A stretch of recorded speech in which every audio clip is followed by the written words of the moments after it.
Hello बच्चों, आइए प्रश्न को देखते हैं। तो प्रश्न में दिया है NaMgAl तथा Si की प्रथम आयनन एंथैल्पी का क्रम। या 4 विकल्प दे रखा है A, B, C तथा D। आइए मुख्य अवधारणा की चर्चा करते हैं। मुख्य अवधारणा। तो प्रश्न में क्या दे रखा है? सोडियम, मैग्नीशियम, एल्युमिनियम और सिलिकॉन की प्रथम आयनन एंथैल्पी का क्रम। तो आयनन एंथैल्पी क्या होता है?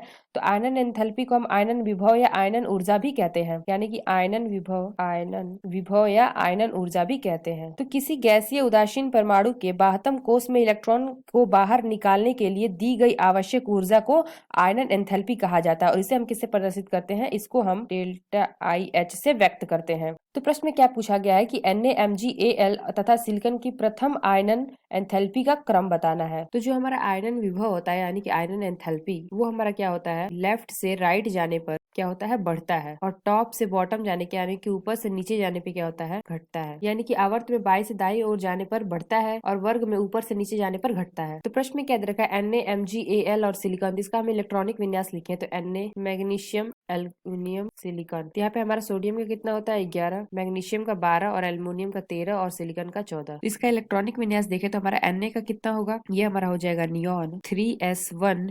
Mg का देखें तो ये हमारा हो जाएगा नियॉन 3s2।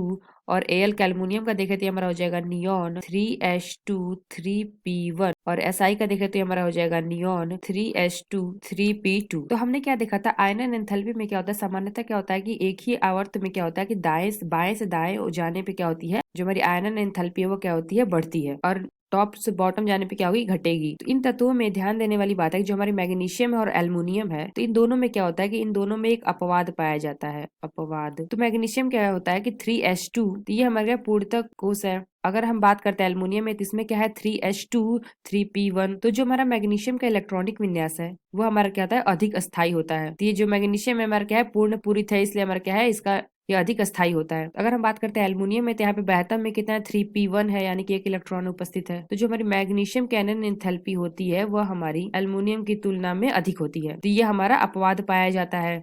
और जो हमारा बाकी बचे हैं, ये हमारे क्या होते हैं? सामान्य तरह से होते हैं। तो अगर हम पूरे आवर्त में इसका क्रम देखें तो यहाँ पे सोडियम की सबसे कम आयनन एंथैल्पी होगी, और फिर किसका होगा? हमारा एल्युमिनियम का होगा, फिर हमारा क्या होगा? Mg का होगा, और फिर क्या हमारा होगा? सिलिकॉन का होगा। अगर हम विकल्प के हिसाब से लिखे तो यानी कि हमारा यानी कि सोडियम हमारा, ये हमारा क्या हो जाएगा? लेस देन हो जाएगा Mg से, और ये Mg ग्रेटर देन किससे होगा?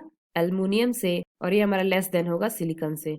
तो ये आ गया हमारा प्रथम आयनन एंथैल्पी का क्रम। तो आइए अपना विकल्प देखते हैं कौन सा विकल्प सही है। जो हमारा पहला विकल्प दे रखा है Na less than Mg greater than Al less than silicon, तो ये जो पहला विकल्प है ये विकल्प हमारा सही है। आशा करते हैं आपको समझ में आया होगा। धन्यवाद।